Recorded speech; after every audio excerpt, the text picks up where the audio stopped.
Well, good morning. Let's go ahead and review the week. That way we can not only see where we've been, but we can best understand perhaps some invitations in today's gospel from the Gospel of Luke. And we started off this week talking about our hearts, talking about the resentments actually that build up in our hearts because of unmet expectations. And when the people that we love the most, our spouses, our kids, our parents, our siblings, our deepest and dearest friends, those even in the church themselves. When people don't meet our expectations, it's easy for little resentments to build up in our heart. When those resentments build up in our heart, a lot of times it's because of a difference in priorities. Maybe you have a real vision for your family and your spouse, for whatever reason, just has a different vision. Or you have a structure of belief, things you hold close to you in your priorities, and your kids or your siblings or your parents or others don't necessarily have that same type of cherished look at life. A lot of times our unmet expectations are rooted in the difference in priorities, people's actions because of that, and those resentments build up. And what we talked about yesterday is that not only do we need to ask for help, but God is there to help us. As we cherished yesterday's gospel from Luke 11 and the early movements of it, and just said, if we ask, He's going to respond. If we knock, that door is going to be open. So that's really a backdrop for us for a continuation of Luke chapter 11 with today's gospel. And it's a very different type of text as we've been looking at this week.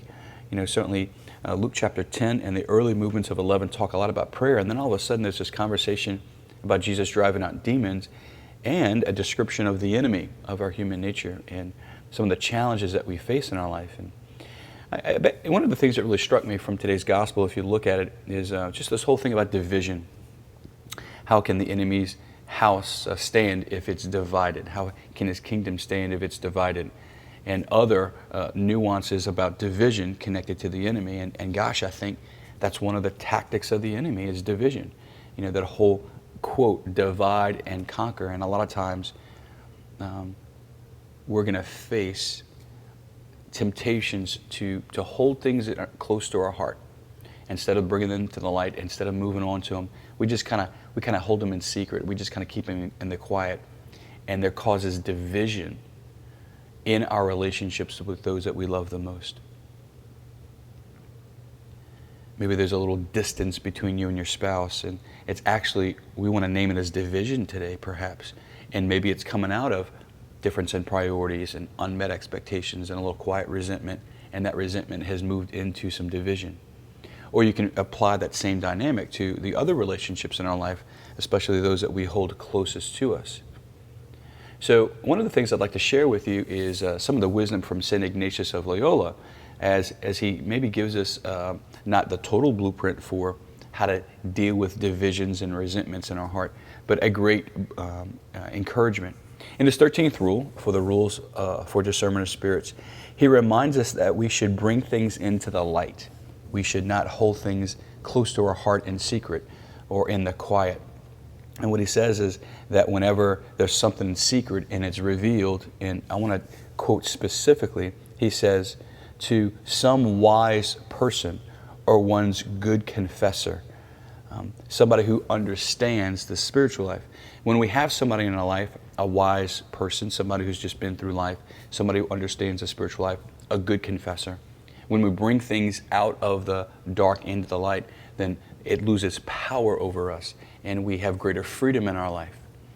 I've often shared with you that there's a great quote that says, we are as free as our secrets. And a lot of times when we have division in our heart, when we hold on to little resentments, then it does affect our relationships. It certainly affects our ability to be totally honest with somebody. And I think in the same way, it affects our ability to receive from them. So what can we do? How can we use the wisdom of St. Ignatius of Loyola as he talks about the tactics of the enemy, as we look at today's gospel, which talks about the tactics of the enemy, in lieu of this whole week, which a lot of times deals with the dynamics of the human heart in relationships when it comes to unfreedom? Well, a couple suggestions. Number one, I would encourage you to consider when's the last time you went to confession. Certainly the sacrament of reconciliation is God's gift to us. And a lot of times having a wisdom-filled spiritual director is a great gift, but in lieu of that, sometimes just having a good confessor, going to confession regularly, bringing the dynamics of the human heart like we've been talking about all this week, into the sacrament of reconciliation. When we bring the divisions in our heart, the resentments in our heart, the quiet movements of our heart to the sacrament and include it with our sins of omission and commission, then not only do we learn more about our own spiritual life, but we learn more about how we might be tempted, especially in the relationships that are most key to us. So for some of us, the last time you went to the sacrament of reconciliation was just a couple weeks ago. And I would encourage you to embrace more frequent celebrating of the sacrament of reconciliation. You know, at our church and at most churches, we hear confessions before daily mass and before the weekend vigil mass on Saturday afternoons. And certainly there's an invitation to consider going to confession and just bringing the small things. I think a lot of times we look at confession and we say, well, I haven't done anything big. Well, if the only reason we're going to go to the sacrament of reconciliation is for the big stuff, then that will help us at some point in our life. But there's a real invitation right now just to kind of take the next step with us. Like, go deeper in your spiritual life, more freedom, more peace, more joy. And confession's a great tool for that. Like, bring in the little things. Gosh, wouldn't it be nice to be able to go to confession for a lot of us and not have anything big to say, you know? But to confess the small things, the movements of the heart, the things that we've been talking about this week. So just a real encouragement. If you haven't been to confession, do that this weekend and maybe bring some of the things that we've been talking about. The second thing is to encourage us all to grow in our capacity to catch these little things a little bit more ahead of time. And so I would encourage you into a great resource. Father Tim Gallagher, who is a dear friend of mine and a great gift to the church, wrote a great book called The Examen Prayer.